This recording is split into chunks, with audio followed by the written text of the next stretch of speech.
At 9:11, on a rain-dark Tuesday morning, Naomi Brooks Harrison signed the paper ending her marriage, while 32 executives watched her lose her job in the same room. The boardroom on the 42nd floor of Harrison Technologies had been prepared for a restructuring announcement, although the presence of two outside attorneys suggested something more carefully engineered. Daniel Harrison sat at the head of the walnut table with a folder beneath each hand, his expression controlled enough to reassure investors and cold enough to silence questions. He announced that the Community Partnerships Division would be dissolved, its responsibilities absorbed by corporate affairs, and Naomi's position eliminated before the end of the business day. Several directors looked toward her, expecting disbelief, anger, or the humiliation of a wife discovering that her husband had rehearsed her dismissal with lawyers. Naomi only opened the employment agreement, read each paragraph slowly, then asked General Counsel Martin Hale whether the company intended to assume every obligation attached to the partnerships her division had created. Martin answered yes, unaware that her question had placed a debt inside the room that none of them yet understood. Daniel opened the second folder and informed the board that he and Naomi had agreed to dissolve their 7-year marriage, although Naomi had agreed only to attend the meeting after receiving the documents the previous evening. He described the separation as mutual, respectful, and unrelated to the restructuring, using the polished language of a man determined to make pain sound administratively complete. Naomi studied him for several seconds, then removed the fountain pen he had given her on their first anniversary, and signed where the yellow tabs instructed. She did not challenge the settlement, demand another conversation, or expose that Daniel had stopped coming home regularly 6 months earlier while preparing a confidential expansion plan. Instead, she placed the pen beside the papers and told him she hoped the company would continue serving people as faithfully as it served its shareholders. The sentence made Chief Financial Officer Evelyn Price lower her eyes, because she had spent weeks warning Daniel that eliminating Naomi's division before the Baltimore expansion vote created risks no financial model could measure. Daniel heard only dignity from a woman he believed had accepted defeat, while Naomi heard the final confirmation that he had approved a strategy without understanding what his company had promised in his name. She removed her access card and identification badge, then closed the leather notebook she had carried into almost every community meeting for 6 years. Daniel's newly appointed Chief Strategy Officer, Adrian Cole, watched the notebook more carefully than he watched Naomi, because he knew it contained handwritten records that had never been uploaded to company servers. Adrian had designed the restructuring after convincing Daniel that community partnerships produced admiration rather than measurable growth, and that Naomi's resistance to the Baltimore expansion reflected sentimentality instead of business judgment. He expected her to argue publicly, allowing him to portray her as an emotional spouse interfering with corporate strategy. Her silence denied him that advantage, yet the calmness unsettled him more than anger would have. As Naomi stood, Chairman William Foster asked whether she wished to address the board beyond her final sentence. She answered that everything necessary had already been documented, thanked the employees who had trusted her work, and walked toward the doors before Daniel noticed that she had left one unsigned page inside the employment folder. Outside the boardroom, Naomi's breathing changed for the first time, although she continued walking until the frosted glass doors closed behind her. Emma Rodriguez, the executive receptionist, rose from her desk and asked whether she needed someone to accompany her downstairs. Naomi almost refused from habit, then accepted, realizing that dignity did not require performing solitude for people who cared about her. Inside the elevator, Emma pressed the lobby button and quietly asked whether the rumors about Baltimore were true. Naomi looked toward the security camera, then answered that the project was larger than the company had admitted and would affect families who had never been invited into the negotiation. Emma swallowed hard, because her brother taught mathematics at one of the schools located inside the proposed development zone. Naomi told her not to repeat the conversation, then removed her wedding ring and placed it inside the notebook rather than throwing it away. The gesture was not hope. It was recognition that a marriage could end before a person understood which memories deserved grief and which deserved release. When the elevator opened, 12 messages appeared on Naomi's phone within less than a minute. 3 came from university presidents, 2 from hospital administrators, 4 from nonprofit directors, and 1 from Reverend Malcolm Reed, whose Baltimore Community Coalition had been requesting a meeting with Harrison Technologies for months. None asked about the divorce, because none knew it had happened. They asked why Harrison's legal department had sent revised partnership agreements removing the community protection clauses Naomi had negotiated. The final message came from Lydia Grant, an investigative auditor Naomi had hired privately after discovering unexplained changes inside the expansion documents. Lydia wrote that she had located the original land impact report, including pages missing from the version presented to the board, and that someone inside Harrison Technologies had attempted to destroy the archive at 8:40 that morning. Naomi stopped beneath the lobby's revolving doors while rain streaked the glass beyond her reflection. She had expected Daniel to dismiss her, but she had not expected the evidence to disappear before the board voted. Across the street, a black sedan waited beside the curb, and Lydia leaned across the passenger seat to unlock the door. Naomi entered carrying only her handbag and notebook, while employees near the lobby windows assumed she was leaving with nothing. Lydia handed her a sealed envelope containing copies of the original report, then explained that the missing pages identified a public elementary school, a nonprofit clinic, and 300 affordable apartments scheduled for indirect displacement. More troubling, the report contained a signature authorizing removal of those findings from the executive summary, and the signature belonged to Daniel. Naomi stared at the page without defending him, although she recognized immediately that the slanted final letter did not match the way her husband signed formal approvals. Lydia warned that a forged signature would not automatically absolve Daniel, because his failure to read the full proposal had created the opportunity for someone else to act through his authority. Naomi closed the envelope and instructed her to preserve 3 separate copies before anyone contacted the press.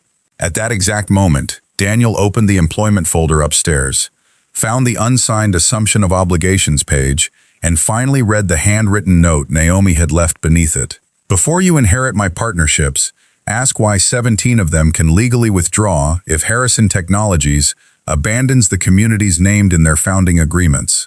Daniel read the sentence twice, before calling Martin Hale back into the boardroom, where several directors had remained to discuss Naomi's departure and the upcoming expansion vote. Martin examined the unsigned page, then admitted that his team had not reviewed every founding agreement because Adrian Cole assured them the partnerships contained standard termination clauses. Evelyn Price asked whether the assurance existed in writing, and Martin's silence answered before he spoke. Daniel ordered corporate records to produce every contract connected to community partnerships, but the first search returned incomplete files, missing amendments, and correspondence stored under Naomi's personal project codes. Adrian appeared irritated, rather than concerned, arguing that Naomi had intentionally complicated the records to make herself indispensable. Chairman Foster rejected the accusation and reminded him that the legal department had certified the restructuring without conducting a full operational review. Within minutes, the meeting Daniel had intended to control became an inquiry into whether the company understood the obligations attached to its own reputation. The first withdrawal notice arrived at 9:43 from a university consortium overseeing scholarships for low-income engineering students. The notice did not terminate funding immediately. It invoked a 30-day review triggered whenever Harrison Technologies materially changed the leadership or values governing the partnership. A hospital network followed with a similar letter, then a Veterans Housing Foundation requested clarification about whether the company still honored its community displacement policy. Daniel asked Martin why so many agreements contained language tied to ethical conduct rather than simple financial commitments. Martin explained that Naomi had negotiated reciprocal covenants requiring Harrison to maintain public benefit standards in exchange for access to research institutions, municipal programs, and trusted community networks. These clauses had passed legal review because they protected the company from exploitative partners as much as they protected the communities. Daniel remembered signing several agreements at ceremonies where Naomi stood behind the cameras speaking with families. Yet he had never read the sections describing what the company owed after the speeches ended. His ignorance did not make the obligations less binding. Adrian insisted that the notices represented pressure tactics orchestrated by Naomi, then recommended suspending all external communication until the Baltimore acquisition closed. Evelyn challenged him, asking why the original land impact report contained 27 pages while the version distributed to the board contained 19.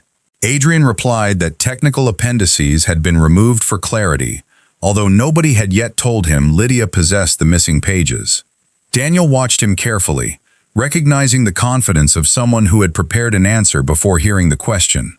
He asked Melissa Carter to retrieve the document access log, and she returned 10 minutes later with evidence showing Adrian's credentials had opened the archived report at 8:36 that morning.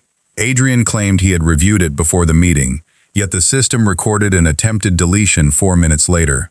Chairman Foster suspended the expansion vote and ordered an independent forensic review, preventing Daniel from containing the crisis privately.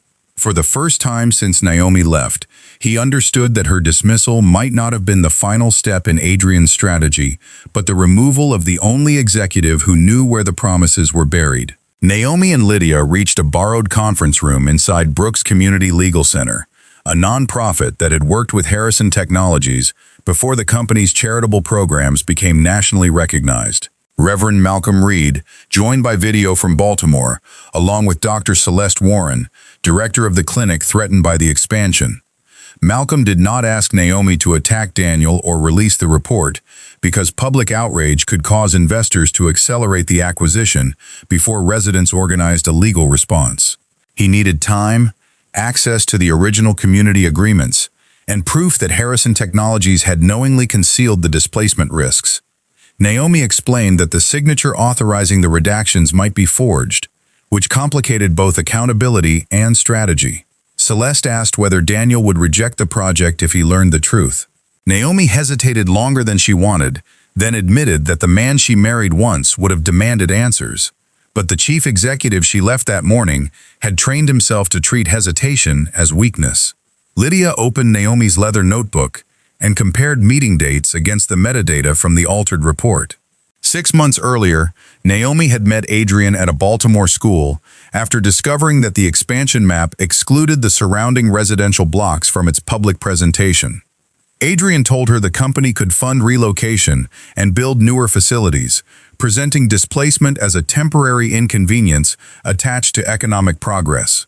Naomi refused to endorse the proposal until residents received voting representation in the development process. 2 weeks later, Daniel began excluding her from strategy meetings, claiming her marital concerns were contaminating her professional judgment. Naomi had assumed Adrian influenced him, but the metadata now showed changes beginning months before their disagreement became public. Someone had planned the project around removing community resistance, and Daniel's confidence had allowed the plan to advance without scrutiny. Before Naomi could decide how to proceed, Emma called from the lobby of Harrison Technologies using her personal phone.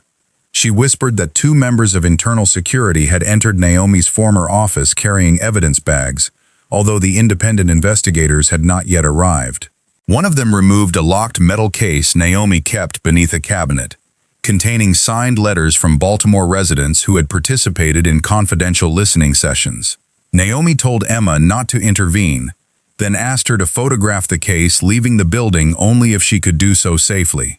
Emma sent one blurred image 30 seconds later, showing a security officer entering an elevator beside Adrian Cole. Lydia immediately recognized the officer as Paul Vance, a former private contractor named in another corporate records destruction case 3 years earlier. Naomi forwarded the image to Chairman Foster with a request that he preserve all security footage, knowing the action would reveal that she had been monitoring events after her dismissal. Daniel received the message, while Adrian stood across from him, denying involvement in the missing report. He enlarged the photograph on the boardroom screen and asked why Naomi's confidential case was being removed without authorization. Adrian looked toward Martin, then claimed the documents belonged to Harrison Technologies and required secure review. Daniel asked where the case had been taken, but Adrian said Paul had already transported it to an off-site archive. Melissa interrupted, reporting that the company owned no authorized archive matching the vehicle's destination record. Chairman Foster ordered building security to locate Paul, only to learn that he had resigned electronically 10 minutes earlier and disabled his company phone. Daniel turned toward the rain-soaked windows, feeling the first true edge of fear beneath his anger. Naomi had not simply walked away from a job he underestimated. She had left behind evidence someone was still desperate to control, and Daniel no longer knew whether the greatest danger faced the company, the Baltimore families, or the woman he had publicly stripped of every protection connected to his name. Naomi refused Chairman Foster's offer of corporate security because she could not determine which employees remained loyal to Adrian's chain of command. Lydia arranged for a licensed investigator to protect the legal center, while Malcolm secured encrypted statements from Baltimore residents whose letters had been inside the stolen case. The originals mattered, but Naomi had scanned every signed page weeks earlier after noticing unauthorized access to her office, a precaution she had not disclosed even to Daniel. She hated that secrecy now resembled the behavior she opposed, yet the difference lay in whom it protected and whether those affected retained a voice. Before noon, she sent the copies to the Independent Governance Committee under attorney-client protection, preventing Adrian from dismissing them as stolen corporate property. She did not send them to reporters, because the families named inside deserved warning before their private fears became national content. Daniel convened a smaller emergency meeting with Evelyn, Martin, Melissa, and Chairman Foster, excluding Adrian pending investigation. Evelyn presented a financial timeline showing that Adrian's compensation package increased dramatically if the Baltimore acquisition closed before year's end. More significant, one subsidiary purchasing the land had been created by a consortium whose silent investors included Adrian's brother-in-law. The arrangement did not prove criminal conduct, but it gave Adrian a personal motive to minimize community resistance while portraying Naomi as professionally obstructive. Martin discovered that the divorce announcement had also served a strategic purpose. Adrian had advised Daniel that public separation would prevent investors from viewing Naomi's objections as an internal family dispute capable of disrupting the expansion. Daniel had accepted the advice because his marriage was already strained, convincing himself that administrative clarity was more respectful than prolonged uncertainty. He now saw that Adrian had transformed Daniel's emotional distance into a corporate weapon, although Daniel's willingness to use that weapon remained his own failure. Melissa asked whether Daniel had forged the report authorization, then apologized when his face hardened. He answered that he had approved a summary memorandum after Adrian told him environmental and social reviews were complete. The digital signature could have been transferred from that memorandum, but he had not requested the underlying report before approving the project's next phase. Chairman Foster said the distinction mattered legally, though perhaps less morally. Daniel had not ordered the truth removed, yet he had created an executive culture where inconvenient details reached him only after being converted into conclusions. Evelyn reminded him that Naomi repeatedly requested a joint review and that he rejected her meetings as attempts to reopen personal arguments. Daniel remembered one evening when she placed a Baltimore map on their kitchen table, asking him to spend 20 minutes looking at the school and clinic locations. He answered an investor call, promised they would talk later, and never unfolded the map again. At 1:30, Adrian's attorney delivered a statement accusing Naomi of retaining confidential company records after termination and manipulating community partners to damage Harrison Technologies. The allegation placed Naomi in immediate legal danger because some documents had originated inside company systems, even though they concerned public benefit obligations. Martin warned Daniel that the board could protect Naomi only by acknowledging that she had acted within her former compliance responsibilities. Doing so would reveal that Daniel dismissed a director who had raised documented objections to a major acquisition, creating the appearance of retaliation. Evelyn said the appearance existed because retaliation had occurred, whether Daniel consciously intended it or not. He had eliminated Naomi's position 3 weeks after her written objections, approved by executives who financially benefited from silencing her. Daniel stopped Martin from preparing a defensive statement and instructed him to preserve Naomi's whistleblower protections immediately, even if the admission harmed the company's valuation. Naomi received the notice while meeting Celeste and Malcolm through video, and she understood what Daniel's decision would cost him before she understood what it meant personally. By recognizing her protected status, Harrison Technologies effectively admitted that her dismissal might have violated federal and state safeguards. Malcolm asked whether she trusted Daniel now, but Naomi said one correct choice made under pressure could not erase years of being unheard. Still, the decision prevented Adrian from using corporate resources to isolate her, and she acknowledged that truth without turning relief into reconciliation. Lydia then revealed a complication discovered inside the scanned letters. One Baltimore resident, 72-year-old Gloria Bennett, had written that a representative offered her money to withdraw opposition and falsely claimed the neighborhood supported relocation. Gloria identified the representative only as Mr. H, believing he worked directly for Harrison Technologies. Daniel listened to Gloria's recorded statement that afternoon, while independent counsel questioned him. She described a tall man arriving in a company car, presenting photographs of Daniel, and claiming the chief executive officer personally authorized confidential settlements. The initials could implicate Daniel, but Gloria remembered that the visitor wore a college ring engraved with a hawk. Melissa searched executive biographies and found photographs of Adrian wearing a Hawthorne University ring at public events. The evidence remained circumstantial until Emma contacted Naomi again, this time reporting that Paul Vance had returned to the building's underground garage. Security detained him while he attempted to remove a second case from Adrian's vehicle, and investigators recovered payment ledgers, property maps, and pre-written community support statements awaiting signatures. Paul requested counsel and refused questions, but the materials created a direct path toward Adrian. Chairman Foster ordered Adrian removed from all company systems, yet Adrian had already left his apartment and could not be located. Authorities issued a preservation order rather than an arrest warrant because no criminal charge had been filed. The board wanted Daniel to hold a press conference, blame a rogue executive, and reassure shareholders before markets opened. Daniel refused the simplified story, telling them that Adrian exploited failures Daniel had normalized long before the expansion began. He proposed delaying every public statement until Baltimore representatives reviewed the facts and determined which details could be released without harming residents. Some directors accused him of surrendering corporate control to outsiders, while Evelyn quietly supported the recommendation. The vote divided evenly until Chairman Foster cast the deciding ballot in Daniel's favor. That evening, Naomi returned to her small apartment for the first time since leaving the company, expecting silence after 14 hours of decisions. A padded envelope rested outside her door without postage, addressed in handwriting she did not recognize.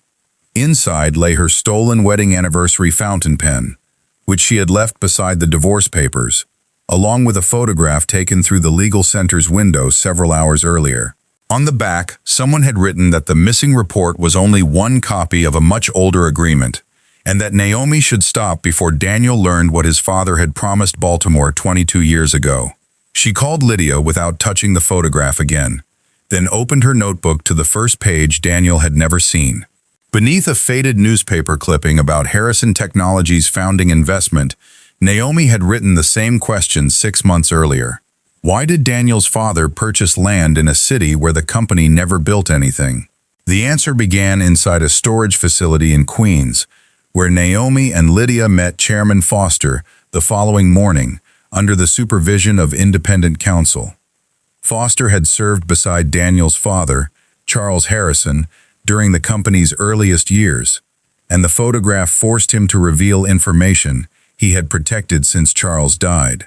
22 years earlier, Harrison Technologies nearly collapsed after a failed product launch, until a Baltimore Community Development Fund invested $12 million through a little-known public-private initiative.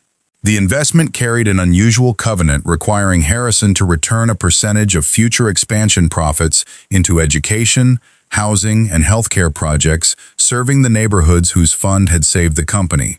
Charles honored the agreement quietly for years, then transferred responsibility to a charitable trust after Harrison became publicly traded. When the trust dissolved during a later merger, its obligations were absorbed into community partnerships, although the original covenant disappeared from current legal summaries.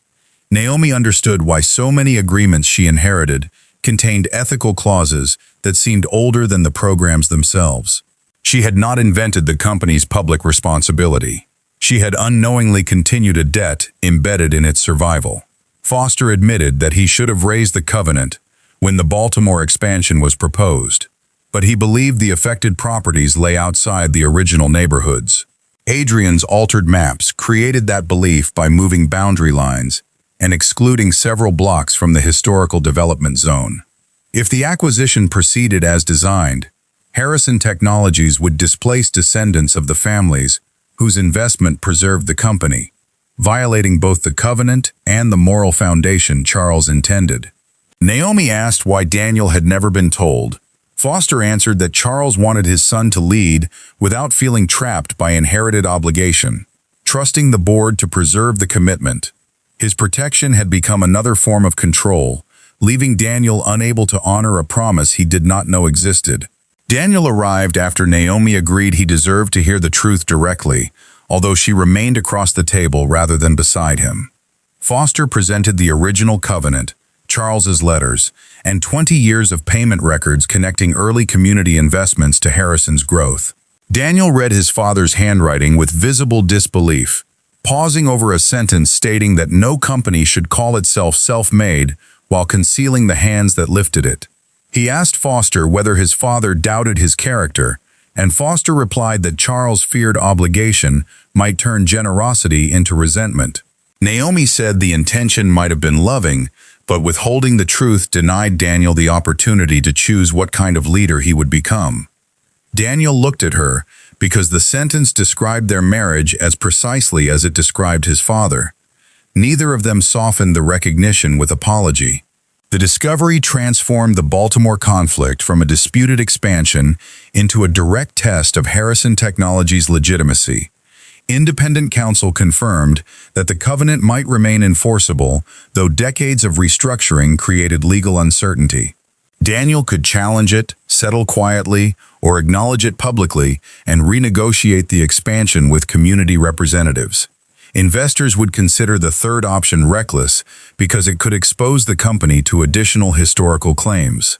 Naomi opposed immediate disclosure until Baltimore residents understood the consequences, warning that national attention might inflate property prices, attract political exploitation, and turn families into symbols. Daniel agreed without trying to reclaim authority, then asked Malcolm and Celeste to assemble an elected negotiating council. Naomi noticed that he asked rather than announced, a small change that mattered because nobody applauded it. Adrian was located that afternoon at a private airport in New Jersey after attempting to board a charter flight. Investigators recovered encrypted messages showing that he had discovered the old covenant 2 years earlier while reviewing merger archives. He designed the Baltimore acquisition to purchase the affected land before anyone connected the neighborhoods to Harrison's original obligation, planning to transfer portions through companies controlled by his relatives. The stolen report, bribery attempts, altered maps, and Naomi's dismissal all served the same purpose. But the messages also showed Daniel repeatedly approved accelerated timelines despite incomplete reviews. Adrian had deceived him, yet Daniel's impatience made the deception profitable. When reporters surrounded company headquarters after news of Adrian's detention leaked, Daniel issued only one sentence: Harrison Technologies would cooperate fully and would not blame one individual for failures enabled by its leadership. The board demanded Daniel's temporary resignation, while investigators determined whether negligence or misconduct exposed the company to liability. He accepted without negotiating severance, voting rights, or public language, then appointed Evelyn as interim chief executive officer, subject to board approval. Several directors assumed he intended the gesture to preserve his eventual return, but Daniel transferred operational authority before they finished debating. Outside the meeting, Melissa asked where he would go now that his title no longer organized every hour of his life. Daniel answered that Baltimore had waited longer for an explanation than he had waited for a new office. He traveled there without security cameras or communications staff and attended the first community council meeting as an observer, sitting in the back while residents described schools, homes, and family histories threatened by a project carrying his name. Naomi watched him from the opposite side of the church basement, where folding chairs replaced boardroom leather and nobody cared about market capitalization. Gloria Bennett spoke first, recounting the bribe attempt without disguising her anger toward Harrison Technologies. A teacher named Marcus Lee asked Daniel why communities were always expected to prove their value after corporations decided what progress should look like. Daniel answered that he had no explanation capable of making the decision acceptable, then admitted he approved the project without reading what Naomi repeatedly tried to show him. Some residents appreciated the honesty, while others considered it another executive performance designed to survive scandal. Naomi did not defend him, because transformation that required her testimony would remain dependence rather than change. After 3 hours, Malcolm presented 3 demands: cancellation of the current acquisition, legal recognition of the historical covenant, and creation of a community-controlled development authority funded partly through Harrison's expansion profits. Evelyn warned by video that the final demand could cost hundreds of millions over decades and face shareholder litigation. Daniel had no authority to accept it, yet the directors asked whether he would recommend the proposal if reinstated. He looked toward Naomi only once, then deliberately turned back to the residents before answering. He said he would recommend negotiation based on the principle that Harrison's success included a debt the company had benefited from while forgetting. The room remained skeptical, but the conversation continued past midnight. When Naomi finally stepped outside, Daniel followed only far enough to return the fountain pen sent to her apartment, now sealed inside an evidence bag. He told her investigators believed Adrian arranged the threat before fleeing, then apologized for placing her in danger by dismissing her protections. Naomi accepted the pen but said the deeper danger began years earlier, whenever Daniel decided that loving someone meant assuming he already understood what she needed. The negotiations lasted 5 months, during which no single apology, donation, or public statement produced the forgiveness financial commentators kept predicting. Harrison Technologies canceled the original acquisition and entered supervised mediation with the Baltimore Council, while investors filed 2 lawsuits accusing the board of abandoning profitable opportunities. Evelyn managed the company through falling share prices, employee uncertainty, and constant pressure to restore Daniel as the recognizable face of leadership. Daniel served as a non-voting advisor only when the community council requested his presence, spending most meetings listening while lawyers translated moral responsibility into enforceable language. Naomi represented neither Harrison nor the residents, avoiding conflicts by advising an independent foundation that helped both sides understand long-term partnership structures. Their work repeatedly placed them in the same rooms, but they spoke about budgets, land trusts, and governance rather than the marriage neither was prepared to revisit. Adrian eventually pleaded guilty to fraud, evidence tampering, and conspiracy after Paul Vance agreed to testify. His attorneys argued that Harrison's culture rewarded aggressive results and discouraged questions, a defense that reduced his sentence without erasing his choices. Daniel submitted a sworn statement acknowledging the pressures he created, despite warnings that the admission could strengthen shareholder claims against him. Naomi read the filing privately and recognized a change more meaningful than his speeches. He had accepted consequences nobody could guarantee would restore his position. Still, she refused invitations from friends who treated his accountability as proof they belonged together. Regret could improve a person without obligating the injured party to return. She had spent too many years shaping herself around Daniel's ambitions to make his transformation another project she was expected to complete. Brooks' Community Advisory Group grew from a borrowed office into a national practice. Although Naomi capped its expansion after noticing herself repeating the patterns she once criticized in Daniel. She hired regional directors, protected weekends, and declined contracts requiring constant travel, learning that purpose could become another socially admired form of self-abandonment. Her younger sister Tessa visited one evening and asked why Naomi still wore the anniversary pen clipped inside her notebook. Naomi said the pen reminded her that something given with love could outlast the relationship without becoming a command to return. Tessa asked whether she had forgiven Daniel, and Naomi answered that forgiveness arrived in fragments rather than ceremonies. Some mornings she remembered the public dismissal without anger. Other mornings she heard his voice announcing their divorce before strangers, and felt the room close around her again. The middle point of negotiations collapsed when a newly elected council member leaked draft financial terms to a political campaign, causing national reporters to frame the agreement as a secret corporate payoff. Shareholders accused Baltimore residents of exploiting guilt, while residents suspected Harrison intended to withdraw under cover of public controversy. Evelyn prepared to suspend mediation until the legal risk settled, but Daniel urged the board to release the historical covenant and Charles Harrison's letters with the council's consent. Malcolm opposed disclosure because several families named in the documents had never agreed to public attention. Naomi proposed a narrower solution: release the covenant's financial terms, redact private identities, and allow an independent historian chosen by Baltimore residents to explain the agreement. Both sides distrusted the compromise, which made it the first proposal nobody could manipulate entirely. During the public hearing, Daniel sat beside Gloria Bennett, rather than behind Harrison's legal team. A reporter asked whether he supported transferring corporate profits to communities because he hoped to repair his marriage. Daniel answered that Naomi had taught him to see the obligation, but the obligation remained valid whether she ever spoke to him again. The statement traveled widely because it denied the romantic redemption story audiences expected. Gloria later told Naomi that Daniel finally sounded like a man who understood that doing right did not purchase the person he had hurt. Naomi laughed softly, then admitted that hearing him release the expectation of reconciliation affected her more than any public apology.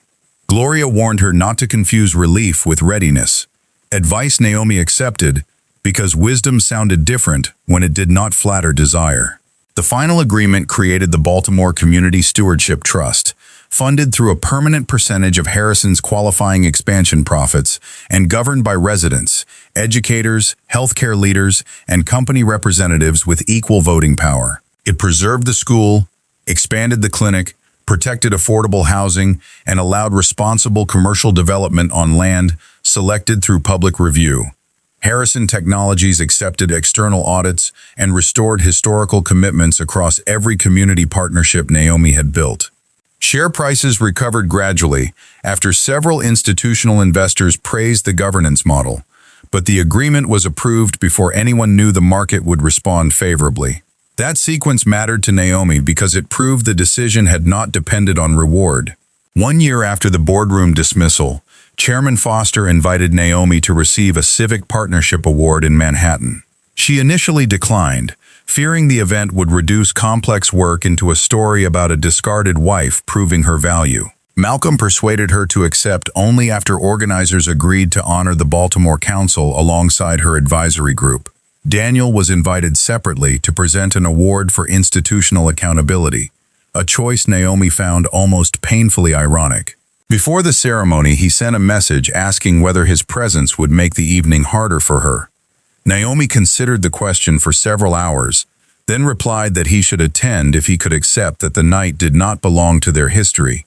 Daniel answered that he understood. Backstage, Naomi discovered that the award program listed her as Naomi Brooks rather than Naomi Brooks Harrison, the first public document carrying the name she had chosen after finalizing the divorce. She traced the letters with one finger, feeling both grief and unexpected freedom. Daniel entered through another corridor and stopped several feet away, dressed without the executive armor she remembered from their marriage. He congratulated her, then said he had no prepared apology because repeating remorse publicly could turn her pain into his performance. Naomi thanked him for understanding, though neither knew what remained between them beyond respect earned under difficult conditions. When the stage manager called her name, she stepped toward the lights, while Daniel remained behind the curtain. The audience rose, but Naomi's attention settled on the Baltimore teachers, physicians, residents, and students standing together in the front rows, living proof that the story had never truly belonged to the marriage that first drew everyone's attention. Naomi accepted the award by speaking about obligations that survive publicity, leaders who listen before they announce, and communities too often described as beneficiaries when they are actually partners. She did not mention Daniel, Adrian, or the morning she signed away her marriage, because the lesson had grown larger than the people who first exposed it. Malcolm invited Gloria, Celeste, Marcus, and 3 students onto the stage, turning a personal honor into evidence of shared work. The audience remained standing long after the speech ended, yet Naomi felt most moved when one Baltimore student whispered that the preserved school had allowed her to remain near her grandmother during cancer treatment.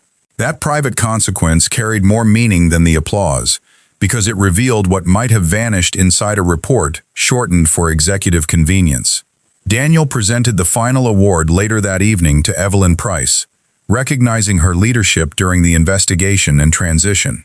Instead of portraying himself as the executive who corrected the company, he stated that Harrison survived because people with less authority were willing to challenge those with more. He publicly credited Naomi for documenting the risks, Melissa for preserving internal records, Emma for reporting the removed evidence case, and Evelyn for refusing to protect leadership from consequences.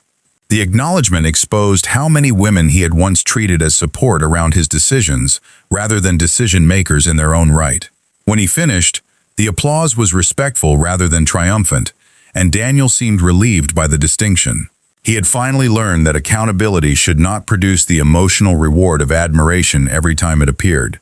At the reception, Naomi found him near a window overlooking rain moving across Midtown, almost identical to the weather on the morning their marriage ended. Daniel told her he planned to decline reinstatement as chief executive officer and accept a board role focused on ethics, long-term development, and historical obligations. Evelyn had earned the position permanently, while his return would suggest that accountability merely required temporary embarrassment before power was restored. Naomi asked whether he feared losing the identity he had spent his entire adult life building.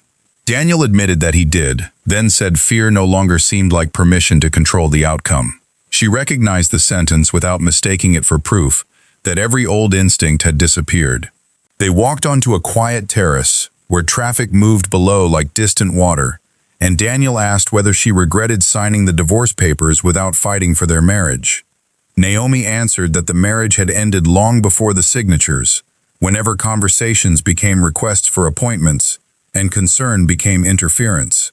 She regretted remaining silent about her loneliness, until resentment made honesty feel dangerous. But she did not regret refusing to beg for recognition in a room designed to deny it. Daniel said he had confused providing a life with participating in one, then expected gratitude for sacrifices nobody asked him to make. Naomi told him she had also hidden behind competence, believing that if she needed less, rejection would hurt less. Their failures were not equal in consequence, but neither had entered the marriage knowing how to remain vulnerable without turning vulnerability into leverage. Daniel removed a small object from his pocket and placed it on the table between them. It was not her wedding ring, which remained with Naomi, but the brass nameplate from her former office door, recovered during the company investigation. He had kept it because seeing her name beneath the erased department title reminded him how easily institutions confused removing a position with removing a person's value. Naomi touched the edge, then pushed it gently back toward him. She no longer needed evidence that the office had existed, while Daniel might still need the reminder of what leadership failed to see. He accepted it without interpreting her refusal as rejection. During the following months, they met occasionally for coffee, then for dinner, always without secrecy and without promises shaped by nostalgia. Naomi watched whether Daniel remained patient when schedules changed, whether he listened when disagreement offered no immediate solution, and whether his humility survived beyond public attention. Daniel learned that rebuilding trust involved many uneventful evenings where nothing dramatic happened and no progress could be measured. Sometimes Naomi left feeling hopeful. Sometimes she returned home certain friendship was the healthiest future available. Neither demanded certainty before it naturally existed. 2 years after the boardroom meeting, Harrison Technologies opened a community innovation center in Baltimore, on land approved by the Stewardship Trust. The building carried no executive name, and the first floor contained a clinic extension, classrooms, and offices controlled by neighborhood organizations. Naomi attended as an advisor, while Daniel arrived as one of several board representatives and sat beside local residents rather than on the stage. After the ceremony, they walked through a garden planted where one of the threatened apartment blocks had been scheduled for demolition. Children painted small wooden signs describing what they wanted the neighborhood to become, and one sign read, "A place where people ask us first." Daniel stopped beside it and told Naomi that the sentence contained more leadership than most business books he had read. She smiled because the observation no longer sounded borrowed from her philosophy. It sounded earned through years of choices nobody could reverse. He asked whether she would join him for dinner after the community meeting, not as an apology, obligation, or attempt to restore the life they lost. Naomi studied him, aware that a happy ending did not require pretending the boardroom humiliation had become worthwhile. Pain did not become good simply because people learned from it, yet learning could prevent pain from becoming the final authority over their lives. She agreed to dinner, then told him they would continue slowly, honestly, and without assuming that love entitled either person to decide for the other. Daniel accepted the condition with a quietness that no longer resembled control. They walked toward the community center side by side, not husband and wife, not strangers, and not yet anything requiring a public name. Behind them, Baltimore residents entered a building created through an agreement nearly forgotten, while Harrison Technologies moved forward under leaders who understood that trust could not be purchased after betrayal. It had to be rebuilt through choices repeated long after the applause ended.